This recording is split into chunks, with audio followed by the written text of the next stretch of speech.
Welcome to JNI today. ముందుగా headlines చూద్దాం. రంగురంగుల హామీలతో వస్తున్న చంద్రబాబును నమ్మొద్దన్న జగన్. చంద్రబాబుకు ఓటు వేస్తే పులినోట్లో తలపెట్టినట్టేనని వ్యాఖ్య. 14 ఏళ్లు సీఎంగా చేసిన చంద్రబాబు అవ్వాతాతల కోసం ఏం చేశారని ప్రశ్న.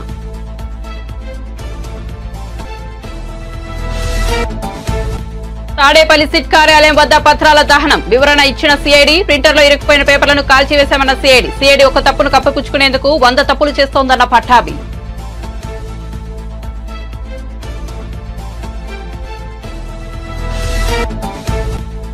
అనకాపల్లి సభలో పవన్ ప్రసంగం. పవన్ అమ్మవారి ఆశీస్సులు కోరుతూ చేసిన వ్యాఖ్యలతో చలించిపోయిన చిరంజీవి. మరుసటి రోజే భారీ విరాళం అందజేత. ఈ ఘట్టానికి వేదికగా నిలిచిన విశ్వంబర షూటింగ్ స్పాట్.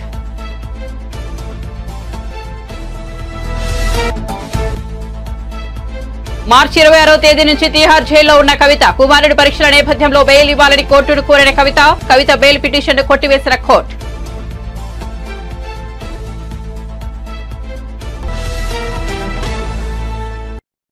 ఇక వార్త వివరాల్లోకి వెళ్తే టీడీపీ అధినేత చంద్రబాబు ప్రజలను మోసం చేసేందుకు ఎంతకైనా తెగిస్తారని సీఎం జగన్ విమర్శించారు. చంద్రబాబులా తాను అబద్దాలు చెప్పలేరని అన్నారు. 3000 పెన్షన్లు ఇస్తున్న రాష్ట్రం దేశంలో మనదేనని చెప్పారు. నెలకు 2000 కోట్లు పెన్షన్లకే ఇస్తున్నామని తెలిపారు. ఓట్ల కోసం ఎంతైనా ఇస్తానని చంద్రబాబు అంటారని, రంగురంగుల హామీలతో వస్తున్న చంద్రబాబును నమ్మొద్దని చెప్పారు. ప్రకాశం జిల్లా వెంకటేశ్వరంపల్లిలో ప్రజలతో నిర్వహించిన ముఖాముఖి కార్యక్రమంలో జగన్ మాట్లాడుతూ ఈ వ్యాఖ్యలు చేశారు. కేవలం పెన్షన్ల కోసం మాత్రమే ఈ రోజు మీ బిడ్డ మీ దగ్గరకు వచ్చి 99% అమలు చేసిన తర్వాత మీ బిడ్డ మీ దగ్గరకు వచ్చి ఈ రోజు ఇలా నిలబడి మీ ముందర గర్వంగా కూడా చెప్తా ఉన్నాడు 99% హామీలు అమలు చేసిన తర్వాత. నేను ఈ విషయాలన్నీ కూడా ఎందుకు చెప్తా ఉన్నాను అనంటే, మీ బిడ్డకు అబద్ధాలు ఆడడం రాదు, మీ బిడ్డకు మోసం చేయడం తెలియదు. ఈ రెండూ మీ బిడ్డకు తెలియదు.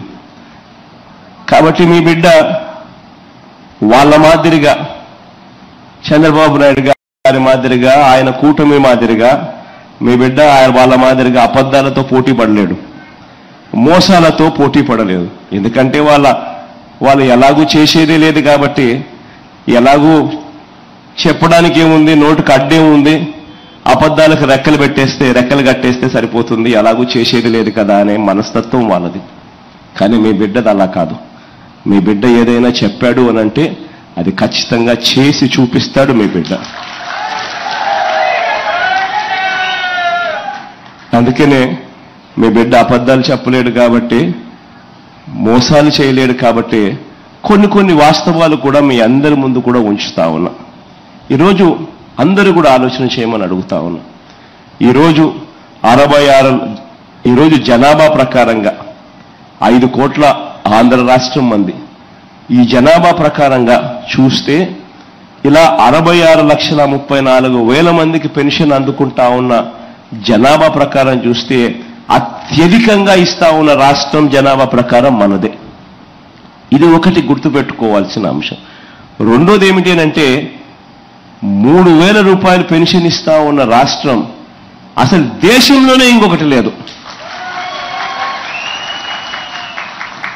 ఈ రాష్ట్రంగా ఆ రాష్ట్రంగా దేశంలోనే ఎక్కడ లేదు. ఈరోజు పెన్షన్లకు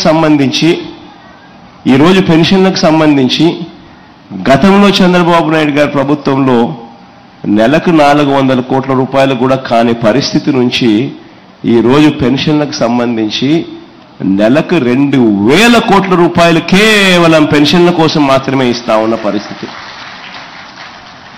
సంవత్సరానికి 24,000 కోట్ల రూపాయలు పెన్షన్ల రూపకంలో ఇస్తా ఉన్న పరిస్థితి.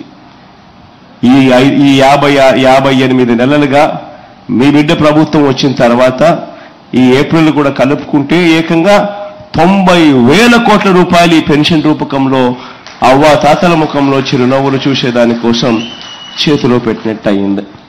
నేను ఎందుకు ఈ మాట చెప్తా ఉన్నాను అంటే, ఒకసారి గమనిస్తే ఆంధ్ర రాష్ట్రంలో ఇచ్చేది.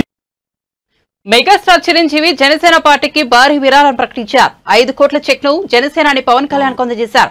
చిరంజీవి ప్రస్తుతం విశ్వంబర చిత్రంలో నటిస్తున్నారు. ఈ సినిమా షూటింగ్ హైదరాబాద్ శివారు ప్రాంతం ముచ్చింతలో జరుగుతుండగా పవన్ కళ్యాణ్ నాగబాబు షూటింగ్ లొకేషన్ కి వెళ్లారు. తన తమ్ముళ్లకు చిరంజీవి ప్రేమపూర్వక స్వాగతం పలికారు. ఈ సందర్భంగా జనసేన పార్టీకి ఆశీస్సులు అందిస్తూ 5 కోట్ల విరాళం తాలూకు చెక్ ను పవన్ కు అందజేశారు. ఈ సందర్భంగా భావోద్వేగాలకు గురైన పవన్ తన పెద్దన్నయ్య చిరంజీవికి పాదాభివందనం చేశారు. షూటింగ్ స్పాట్ లోనే కొనిదెల బ్రదర్స్ ముగ్గురు కాసేపు మాట్లాడుకున్నారు.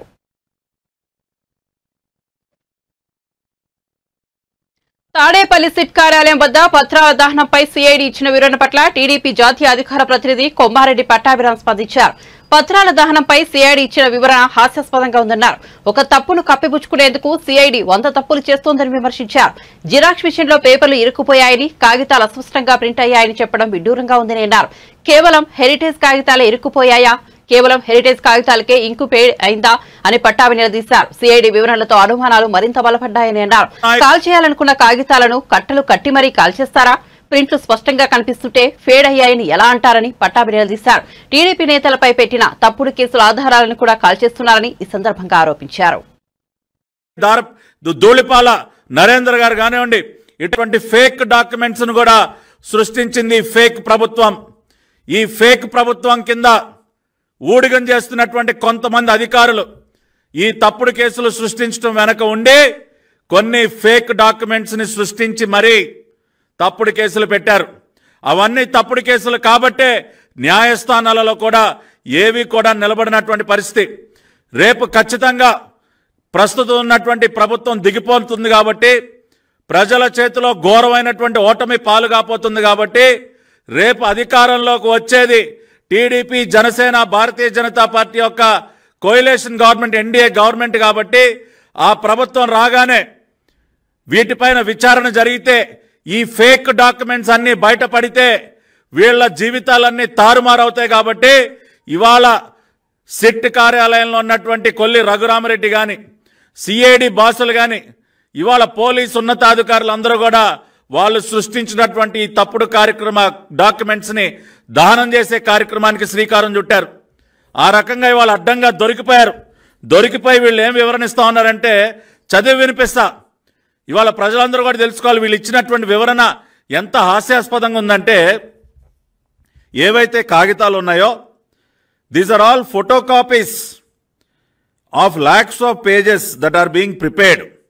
During the process, owing to the heating up of photocopier machines, papers getting stuck up, reduced level of ink. ఏం చెప్తున్నారంటే వీళ్ళంటండి కొన్ని కాగితాలంట జెరాక్స్ మెషిన్లు వేడెక్కి కొన్ని కాగితాలు ఇరుక్కుపోయినాయి అంట లోపల. కొన్ని కాగితాలు ఏమో జెరాక్స్ మెషిన్లో ఇంకు సరిగ్గా లేక కొన్ని కాగితాలు సరిగ్గా ప్రింట్అవుట్లు బయటికి రాలేదంట. కొన్ని కాగితాలు ఏమో ఫేడ్ అయిపోయినాయి అంట. వాటన్నిటినీ తీసి వాళ్ళ తగలబెడతా ఉన్నారంట. ఇది నిజంగా ఎంత హాస్యాస్పదంగా ఉందండి. ఇవాళ మేము సూటిగా అడుగుతా ఉన్నాం ఈ సిఐడి అధికారుల్ని, సిట్ అధికారుల్ని, కేవలం హెరిటేజ్ సంస్థకి చెందినటువంటి కాగితాలే ఇరుక్కుపోతాయా? మీ జెరాక్స్ మెషిన్లలో హెరిటేజ్ సంస్థకి చెందినటువంటి కాగితాలు మాత్రమే ఇరుక్కుపోతాయా సార్?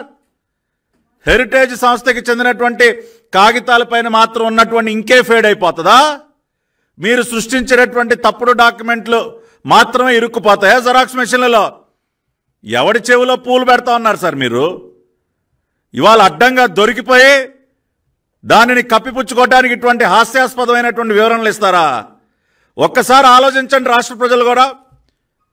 సిట్ కార్యాలయంలో అంటండి వేరే ఏ కాగితాలు ఇరుక్కుపోవంట. ప్రింటర్లలో కానీ, జెరాక్స్ మెషిన్లలో కానీ వేరే ఇంకా ఏ కాగితాలు ఇరుక్కుపోవంట. కేవలం చంద్రబాబు నాయుడు గారి పైన, హెరిటేజ్ పైన, మా లోకేష్ బాబు గారి పైన, లేదంటే మా పార్టీ నాయకులపైన పెట్టినటువంటి తప్పుడు కేసులకు సంబంధించినటువంటి కాగితాలు మాత్రమే ఇరుక్కుపోతాయి. ఏమన్నా కొద్దిగా ఉండాలి మీకు కామన్ సెన్స్. ఇటువంటి రిజైండర్లు ఇస్తారా? ఇవి చూసి ప్రజలందరూ కూడా నమ్మేసి గొర్రెల్లాగా తలూపుతారనుకున్నారా మీరు? ఈ వివరణను బట్టే అర్థమవుతా ఉంది మీ వాదనలో ఎంత డొల్లతనం ఉందో, మీరు చెప్పేటటువంటి మాటల్లో ఎంత నిజం ఉందో ఈ రిజైండర్ కాపీ చూస్తేనే అర్థమవుతోంది సార్. మీరు చెప్పేటటువంటి వివరణ చూస్తేనే అర్థమవుతోంది మీరు చెప్పేదానిలో ఎంత వాస్తవం ఉందో ఎంత నిజం ఉందో. కాబట్టి ఇవాళ ఈ వివరణ చూసిన తర్వాత ఇంకా బలంగా నమ్ముతున్నారు ఇవాళ ప్రజలందరూ. మేము కూడా బల్లగుద్ది చెప్తా ఉన్నాం, ఖచ్చితంగా ఉదయం తగలబెట్టినటువంటి డాక్యుమెంట్స్ అన్నీ కూడా మీరు ఉద్దేశపూర్వకంగా మీరు సృష్టించినటువంటి తప్పుడు డాక్యుమెంట్స్, ఫేక్ డాక్యుమెంట్స్ ఏవైతే ఉన్నాయో రేపు ప్రభుత్వం మారితే. ఢిల్లీ లిక్కర్ పాలసీ కేసులో నిందితురాలుగా ఉన్న బీఆర్ఎస్ ఎమ్మెల్సీ కల్వకుంట్ల కవితకు తీవ్ర నిరాశ ఎదురైంది. కవితకు మధ్యంతర బెయిల్ ఇచ్చేందుకు ఢిల్లీలోని రౌస్ అవెన్యూ కోర్టు నిరాకరించింది. ఆమె బెయిల్ పిటిషన్ కొట్టివేసింది. తన చిన్న కుమారుడికి పరీక్షలు ఉన్న నేపథ్యంలో తనకు బెయిల్ మంజూరు చేయాలని కోర్టును కవిత కోరారు.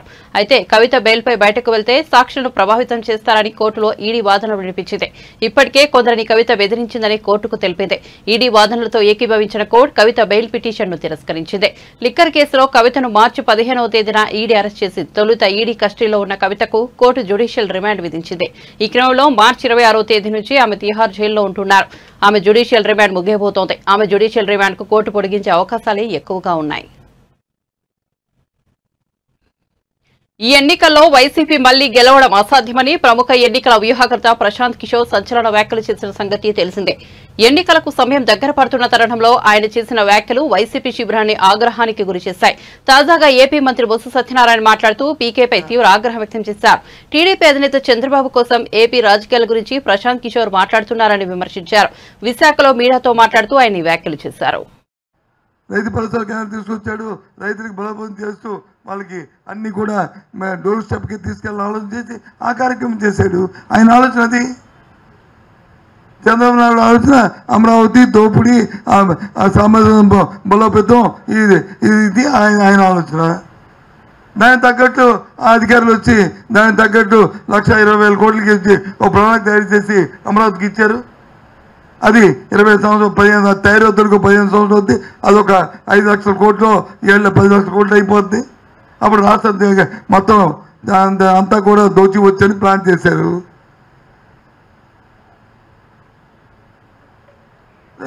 చంద్రబాబు నాయుడు వచ్చి మన జగన్మోహన్ రెడ్డి చాలా కాదు,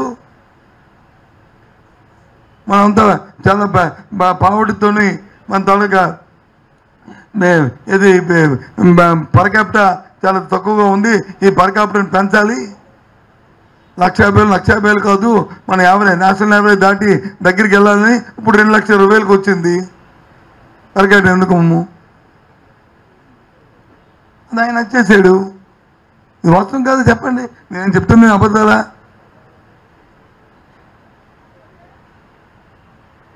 అది నాయకుడు తాలూకా విజన్ బట్టి ఉంటుంది. ఆయన చంద్రబాబు నాయుడు విజన్ అది దోపిడీ, జగన్మోహన్ రెడ్డి విజన్ వచ్చి ఇది ప్రజా సంక్షేమం. కాబట్టి ఈ కార్యక్రమం చేశాడు. ఈ మధ్య సుయి అని ఈ ప్రశాంత్ కిషోర్ లాంటి చిన్న చిన్న సన్నాయి నొక్కులు వాడింది. ఏం తెలుసు ప్రశాంత్ నువ్వు? అర్థం అవట్లేదు. మేనేజ్మెంట్ తప్ప. నువ్వు మా దగ్గర పనిచేసినావు కదా 5 సంవత్సరాలు, నువ్వు ఏం చేస్తావు మాకు తెలుసుగా. మాకు ఎలాంటి ఐడియాలు ఇచ్చావు, నీ ఐడియాలని 100% అవలంబిస్తే ఎప్పుడైపోతాం. మాకు కూడా విజన్ ఉంది కాబట్టి, మాకు ఆలోచన విధానం ఉంది కాబట్టి.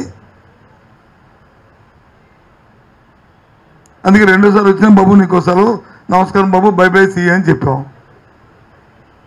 మేము చెప్తే కదా నువ్వు అక్కడికి వెళ్ళావు. మాకు అక్కర్లేదు అనుకుంటేనే. ఇది వాస్తవం కాదా?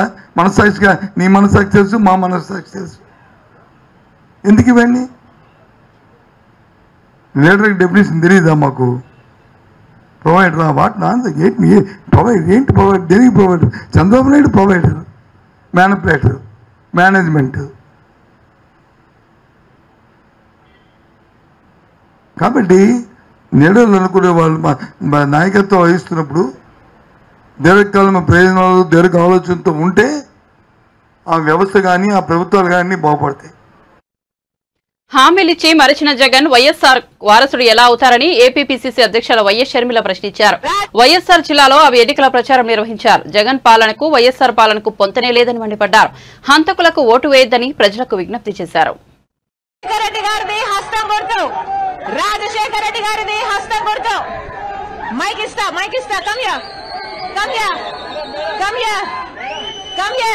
సవాల్ సవాల్ సవాల్ రాజశేఖర్ రెడ్డి బిడ్డ సవాల్ కమ్యా మైక్ ఇస్తా కమ్యా మీకు దమ్ముంటే మైక్ ఇస్తా మైక్ లో మాట్లాడండి మీకు దమ్ముంటే మైక్ ఇస్తా మైక్ లో మాట్లాడండి జగన్ కి ఎందుకు ఓటేయాలో చెప్పండి జగన్ గారికి ఎందుకు ఓటేయాలో చెప్పండి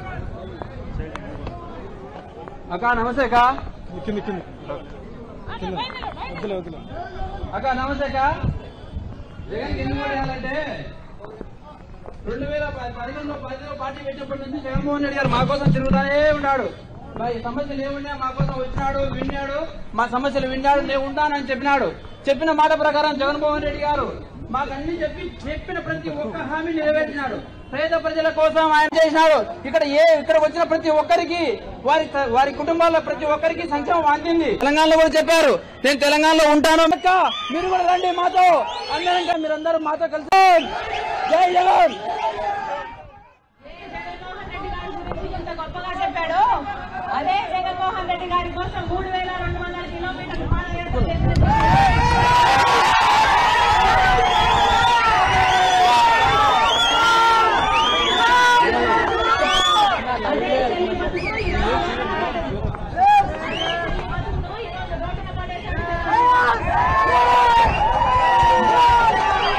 రాజశేఖర్ రెడ్డి కొడుకు అని జగన్కు ఓటేయండి జగన్మోహన్ రెడ్డి గారు బీజేపీ తలలు వచ్చాడు ప్రత్యేక హోదాను తీసుకొస్తాడు అని చెప్పింటాను నేను జగన్మోహన్ రెడ్డి గారు చెప్పమంటే అమ్మా పూర్తి మద్యపాన నిషేధం చేస్తామని చెప్పు అంటే జగన్మోహన్ రెడ్డి గారు ముఖ్యమంత్రి అయితే పూర్తి మద్యపాన నిషేధం అవుతుంది అని ప్రతి అక్కకు ప్రతి చెల్లికి పొద్దుతిరుగుడు పంటకు మద్దతు ధర కల్పించి ప్రభుత్వం పూర్తి స్థాయిలో కొనుగోలు చేయాలని సిద్దిపేట ఎమ్మెల్యే హరీష్ రావు డిమాండ్ చేశారు. రైతులు పండించిన చివరి గింజ వరకు కనీస మద్దతు ధర అయిన 6,760 చెల్లించి పొద్దుతిరుగుడు పంటను కొనుగోలు చేయాలన్నారు. కేవలం కేంద్ర ప్రభుత్వం నిధులు సమకూర్చిన మేరకే కొనుగోలు చేసి రాష్ట్ర ప్రభుత్వం తరపున కొనుగోలు చేయాల్సిన వాటా గురించి మౌనంగా ఉండటం రైతులను అవమానించడమే అవుతుందని చెప్పారు. ఈ మేరకు ముఖ్యమంత్రి రేవంత్ రెడ్డికి లేఖ రాశారు. జనసేన యువనేత పోతిన వెంకట మహేష్ సోమవారం నాడు ఆ పార్టీకి పదవులకు రాజీనామా చేశారు. ఈ సమయంలో జనసేన అధినేత పవన్ కళ్యాణ్ పై తీవ్ర విమర్శలు గుప్పించారు. తెలుగుదేశం జనసేన బీజేపీ పొత్తులో భాగంగా తమ పార్టీకి తీరని అన్యాయం చేశారని మహేష్ సంచలన వ్యాఖ్యలు చేశారు. ఉదయం మీరు చూశారు జనసేన పార్టీలో నాకున్న పదవి బాధ్యతలకి క్రియాశీలక సభ్యత్వానికి రాజీనామా చేశాను. ఇప్పుడు నేను మాట్లాడుతున్న మాటలన్నీ కూడా ఏదో ఆవేశంతోనో లేకపోతే సీటు రాలేదనేటువంటి అసంతృప్తితోనో మాట్లాడేటువంటి మాటలు కావు. నేను మాట్లాడే ప్రతి మాట కూడా ఎంతో ఆలోచనతో ముందు చూపుతోనే మాట్లాడుతాను. నాయకుడంటే ఒక నమ్మకం, ఒక భరోసా, భవిష్యత్తుని ఇచ్చేవాడిని నాయకుడు అంటారు. నటించేవాడు ఎప్పటికీ కూడా నాయకుడు కాలేడు. ముఖ్యంగా రాజకీయాల్లో నటించేటువంటి వ్యక్తి ఎప్పటికీ ఎవ్వరికి భరోసా ఇవ్వలేరు. కానీ చాలా మందికి నాయకత్వం యొక్క అర్థం తెలియకపోవచ్చు. అది తెలుసుకున్నప్పుడు మాత్రమే రాజకీయ పార్టీలు పెట్టాలి. మేమందరం కూడా పవన్ కళ్యాణ్ గారిని జనసేన పార్టీని నమ్మి అడుగులు వేశాం. కొత్త తరానికి బాటలు వేస్తారని విశ్వసించాం. వారు ఏం మాట్లాడినా ఎలా ప్రవర్తించినా రాజకీయాల్లో మార్పు తీసుకొస్తారని, కొత్త తరం నాయకత్వాన్ని ప్రోత్సహిస్తారని, తయారు చేస్తారని నమ్మాం. గుడ్డిగా అడుగులు వేశాం. ముఖ్యంగా యువ రక్తం పవన్ కళ్యాణ్ గారు ఏదో చేస్తారని, మార్పు తీసుకొస్తారని 2014లో పోటీ చెయ్యకపోయినా 2019లో పోటీ చేసి ఒక్క స్థానంలోనే గెలుపొందిన 2024లో అద్భుతం జరుగుతుందని, ప్రజలకి మేలు చేస్తారని మేమందరం కూడా ఆశించి భంగపడ్డాం. జరుగుతున్నది ఏంటో జరిగిందేంటో మాకెవరికి అర్థం కాక పిచ్చెక్కి మేము జుట్లు పీక్కుంటా ఉన్నాం. కానీ మా నాయకుల్లో మాత్రం స్పందన లేదు. ముఖ్యంగా మా నాయకులు పవన్ కళ్యాణ్ గారు రాష్ట్ర ప్రజలకి, అదేవిధంగా కాపు సామాజిక వర్గానికి, కాపు యువతకి, నాలాంటి కొత్త తరం రాజకీయ నాయకులకి నిస్వార్థంగా ప్రజలకి సేవ చేయాలని వచ్చేటువంటి కొత్త తరం రాజకీయ నాయకులకి ఆయన సమాధానం చెప్పాలి. అలాగే ఇప్పుడు నేను చెప్తున్నటువంటి ప్రతి ఒక్కరు కూడా పవన్ కళ్యాణ్ గారి నిజస్వరూపం కూడా తెలుసుకోవాలి. ఆయన ఆలోచనలు ఏ విధంగా ఉంటాయి అని ప్రతి ఒక్కరు కూడా అర్థం చేసుకోవాలి. రాజకీయాల్లోకి ఎవరైనా సేవ చేయాలని వస్తారు, పేరు ప్రతిష్టలు సంపాదించాలని వస్తారు, 10 కాలాల పాటు ప్రజల హృదయాల్లో ఉండాలనుకుంటారు. కానీ మా నాయకుడిని చూసిన తర్వాత మేడి పండు చూడ మేలిమై ఉండను, పొట్ట విప్పి చూడ పురుగులుండను అన్న. ఎవరైనా రాజకీయాల్లోకి వస్తే ప్రజల కోసం, భవిష్యత్తు కోసం మంచి చెయ్యాలని వస్తారు. కానీ మనం దేనికి వచ్చాం, ఎందుకు వచ్చాం, ఏం చెయ్యబోతా ఉన్నామని మొదటిసారి ఓటు హక్కును వినియోగించుకునేవారు రాష్ట్రాన్ని బాగు చేసే వారికి ఓటు వేయాలని, ఆంధ్రప్రదేశ్ భవిష్యత్తు బాగుపడాలంటే మీ ఓటు హక్కుతోనే సాధ్యమని తెలుగుదేశం జాతీయ అధికార ప్రతినిధి నీలాయపాలెం విజయ్ కుమార్ అన్నారు. ఈ సందర్భంగా ఆయన అమరావతిలో మీడియాతో మాట్లాడుతూ 2014 టీడీపీ హయాంలో చంద్రబాబు నాయుడు రాష్ట్రానికి ఎన్నో పరిశ్రమలు తీసుకొచ్చారని, రాష్ట్రానికి అద్భుతాలు చేసి చూపించారని కొనియాడారు. వైసీపీ ప్రభుత్వంలో ఉద్యోగాలు లేక యువత ఎన్నో ఇబ్బందులు పడుతున్నారని, వలస వెళ్లిపోతున్నారని ఆవేదన వ్యక్తం చేశారు. 18 ఏళ్లు నిండగానే ఓటు హక్కును వినియోగించుకునే హక్కు రాజ్యాంగం మనకిచ్చింది. సో ఓకే, మొన్నటిదాకా పాఠశాలలో ఉండేవాళ్ళు, దాని నిన్నటిదాకా కాలేజీలో ఉండేవాళ్ళు, లాస్ట్ ఎన్నికలప్పుడు 13 నుంచి 17 ఏళ్ళ వయసులో ఉండేవాళ్ళంతా ఇవాళ ఓటు హక్కును వినియోగించుకునే స్థాయికి వచ్చారు. సంతోషం. First of all congratulations. కానీ మీ ఓటు ఎవరికి వేయాలి? ఎవరికి ఓటు వేస్తే ఈ రాష్ట్రం ముందుకెళ్తుంది, ఈ రాష్ట్రం బాగుపడుతుంది, ఈ రాష్ట్రం ముఖాభివృద్ధి చెందుతుంది. అన్నిటికంటే ముఖ్యంగా ఎవరికి ఓటేస్తే మీ బతుకులు బాగుపడతాయి, మీ యొక్క జీవితాలు సుభిక్షంగా ఉంటాయి. ఈ ఓటు వేసే ముందు ఇట్లాంటి క్వశ్చన్లు మనం వేసుకోవాలేమో కదా.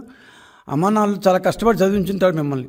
వాళ్ళకంటే మీరు ఒక 4 ఆకులు ఎక్కువ చదవాలని, 4 గ్రేడ్లు ఎక్కువ పోవాలని, జీవితంలో వాళ్ళకంటే మీరు ఇంకా పైకి రావాలని వాళ్ళందరూ కలగా ఉంటారు. ఆ అమ్మా నాన్నల కలలు మీరు పండించాలంటే మీరు చదువు పూర్తయి ఈసారి బయటకు వస్తున్నాం, ఇంకో 1-2 సంవత్సరాలు 3 సంవత్సరాలు బయటకు వచ్చే వాళ్ళు ఉంటారు. వాళ్ళు జీవిత గమ్యంలోకి అడుగుపెట్టే ముందు మన అమ్మా నాన్నలు మనల్ని ఎంత కష్టపడి చదివించారు, ఆ చదివించిన దాని కృతజ్ఞతగా మనం ఒక వ్యాపారం చేసుకోవాలి, మన యొక్క చదువుకు తగిన ఉద్యోగం రావాలి. అదే కదా మన యొక్క చదువుకు సార్థకం. సో చదువు పూర్తి చేసి ఉద్యోగ ప్రపంచంలో అడుగు పెట్టబోతున్న మీరు 1-2 ఏళ్లలో పూర్తి చేసుకున్న వాళ్ళు ఎవరి ట్రాక్ రికార్డ్ ఏంటి? మన ప్రధాన పార్టీలు 2 ఉన్నాయి మనకి ఇప్పుడు. ఒకటి తెలుగుదేశం పార్టీ, ఒకటి వైసీపీ పార్టీ. తెలుగుదేశం పార్టీలో ఉండే జనసేన అండ్ బీజేపీల కూటమి, ఇంకొకటి వైసీపీ పార్టీకి 5 సంవత్సరాలు చూస్తున్నారు. మీరు బహుశా చిన్నపిల్లకాయలేమో 2014-19 మధ్యలో మీ వయసు ఇంకా తక్కువ ఉంటుంది. సో అప్పటి ట్రాక్ రికార్డ్ ఏంటి? అసలు మనం రాష్ట్రం విడిపోయిన తర్వాత రాష్ట్రం ఇంత ముందుకు ఎలా వచ్చింది, ఈ 5 ఏళ్లలో ఏం జరిగింది? సో ఈ రెండింటినీ మనం బేరీ చేసుకోకపోతే మన యొక్క ఓటు మురిగిపోతుంది, ఓటు వేస్ట్ అయిపోతుంది.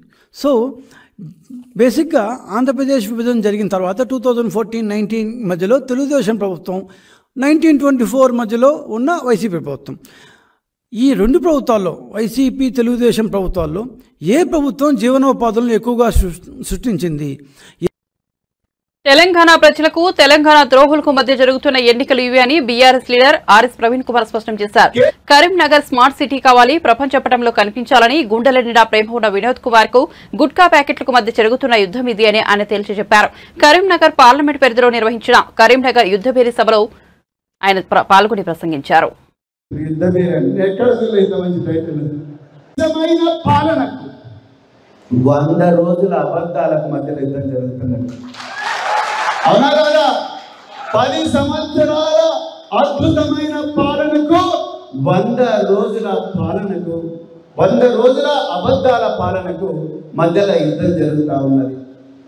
కష్టాలు, రైతుల కష్టాలు, కన్నీళ్లు తుడవడానికి అనారోగ్యాన్ని సైతం లెక్క చేయక, కాలు ఫ్రాక్చర్ అయినప్పుడు కూడా కట్టబెట్టుకొని నడుచుకుంటూ కష్టాల్లో ఉన్న రైతులను ఓదార్చి వాళ్ళ కోసం గొప్ప కలలు కనే కేసీఆర్ కు మధ్యలో అదే విధంగా ఎవరన్నా ఎక్కడన్నా సావని సన్యాసి కబుర్లు నాకు వద్దురపై నేను ఉప్పల్ స్టేడియంలో కూర్చొని క్రికెట్ మ్యాచ్ చూస్తున్న కోమటిరెడ్డి రేవంత్ రెడ్డికి మధ్యలో యుద్ధం జరుగుతూ ఉన్నది.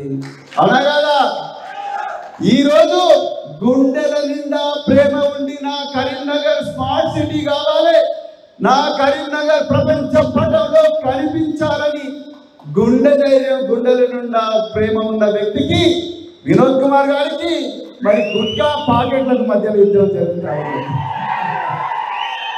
గొప్ప ప్రేమ ఉన్న గుండెకు గుట్కా పాకెట్లకు మధ్యలో యుద్ధం జరుగుతూ ఉన్నది. గుట్కా పాకెట్లు ఎవరు చేస్తారో నేను మీకు చెప్పాల్సిన అవసరం లేదు.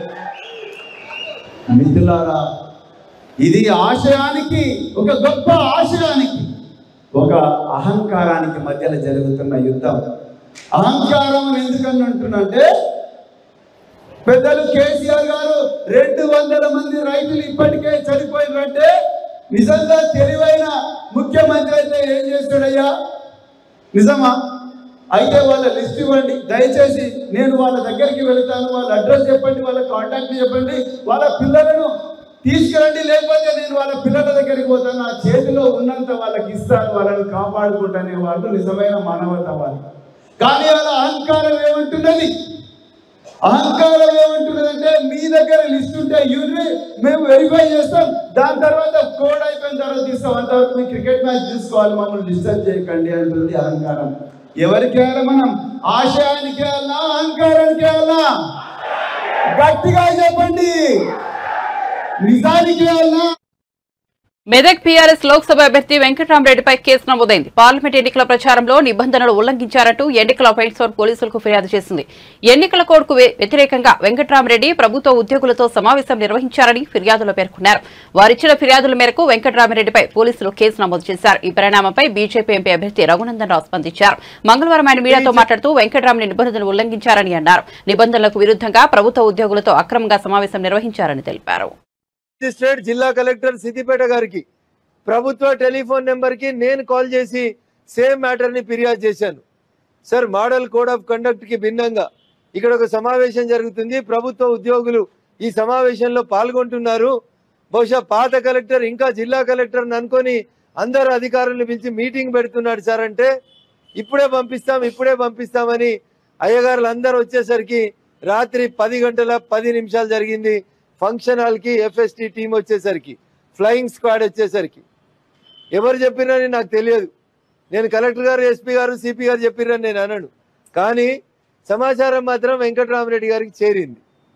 వెంటనే ఫంక్షన్ హాల్లో ఉన్నటువంటి అన్ని లైట్లని, జనరేటర్లని బంద్ చేసి కరెక్ట్ 10 గంటలకి 5 నిమిషాల ముందు, స్క్వాడ్ గేట్ దగ్గరకు రావడానికి 5 నిమిషాల ముందు మరి ఎవరు ఫెసిలిటేట్ చేసిరో ఇలా ఇన్వెస్టిగేషన్ జరగాలని కోరుకుంటున్నాం. నేరుగా ఆయన వెళ్ళిపోతాడు లైట్లన్నీ బంద్ చేసుకొని.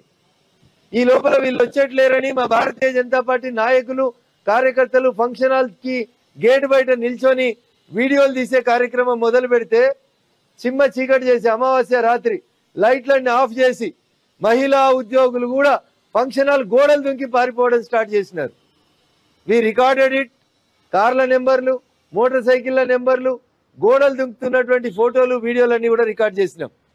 మెల్లగా అంతా అయిపోయిన తర్వాత, మెజారిటీ పీపుల్ బయటికి పారిపోయిన తర్వాత, ఒక 30-40 మంది లోపల ఉన్నప్పుడు, అప్పుడు కడుపు సల్లంగా అప్పుడు ఫ్లయింగ్ స్క్వాడ్ టీం వచ్చింది. వచ్చిన ఆయనకి ఏం తెలియదు. ఈడు ఉన్నోళ్ళు ఎవరో చెక్ చేయమంటే చెక్ చేయడు. సార్, వాళ్ళ ఐడి కార్డు అడుగు, వాళ్ళు ఎవరు, ఎందుకు వచ్చిండ్రు, ఏ కారణం చేత ఈ రాత్రి 10 గంటలకి ఇక్కడ ఉన్నారు, సమావేశం ఎవరు పెట్టిండ్రు, అట్లీస్ట్ హాల్కి పర్మిషన్ ఉందా లేదా అడుగుమంటే అడిగాడు ఆయనే. సార్, వాళ్ళ మీటింగ్ వాళ్ళు పెట్టుకున్నారు అంటాడు. ఎవరి మీటింగ్ ఎవరు పెట్టుకున్నారు, పెట్టుకుంటే దానికి ఎందుకు అనుమతి లేదు అని అంటే ఎవరు రెస్పాండ్ కాలేదు.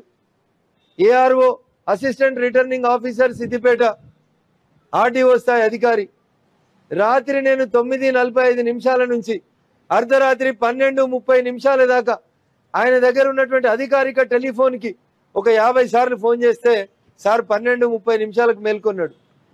సార్, నేను హైదరాబాద్ నుంచి బయలుదేరినా, షామీర్పేట వరకు వచ్చినా, మరి మీరు వస్తారా రారా, అక్కడ ఘర్షణ జరుగుతుంది అంటే నేను 10 నిమిషాల్లో ఫంక్షన్ హాల్కి చేరుతున్నాను, ఈ అర్ధరాత్రి మీరు రావద్దు, మీరు ఇంట్లోనే ఉండండి, మేము చర్య తీసుకుంటామని చెప్పినాడు. కానీ ఇప్పటిదాకా కూడా ఏఆర్ఓ సిద్దిపేట గారు సంఘటనా స్థలానికి విజిట్ చేయలేదు. మా పార్టీ నాయకులు, కార్యకర్తలు రెడ్ హ్యాండ్. బులెటిన్ ముగించే ముందు హెడ్లైన్స్ మరోసారి చూద్దాం. రంగురంగుల హామీలతో వస్తున్న చంద్రబాబును నమ్మొద్దన్న జగన్. చంద్రబాబుకు ఓటు వేస్తే పులినోట్లో తలపెట్టినట్టేనని వ్యాఖ్య. 14 ఏళ్లు సీఎంగా చేసిన చంద్రబాబు అవ్వాతాతల కోసం ఏం చేశారని ప్రశ్న.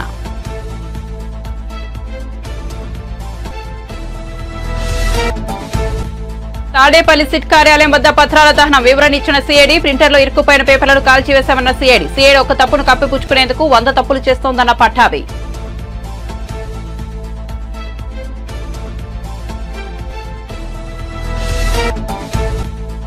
అనకాపల్లి సభలో పవన్ ప్రసంగం. పవన్ అమ్మవారి ఆశీస్సులు కోరుతూ చేసిన వ్యాఖ్యలతో చలించిపోయిన చిరంజీవి. మరుసటి రోజే భారీ వీరారాం అందజేత ఈ ఘట్టానికి వేదికగా నిలిచిన విశ్వంబర స్కూటింగ్ స్పాట్.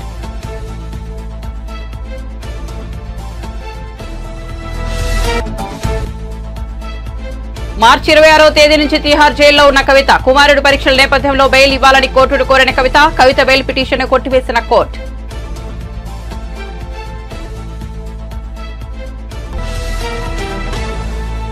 మరిన్ని అప్డేట్స్ కోసం చూస్తూనే ఉండండి జేఎన్ఐ టుడే.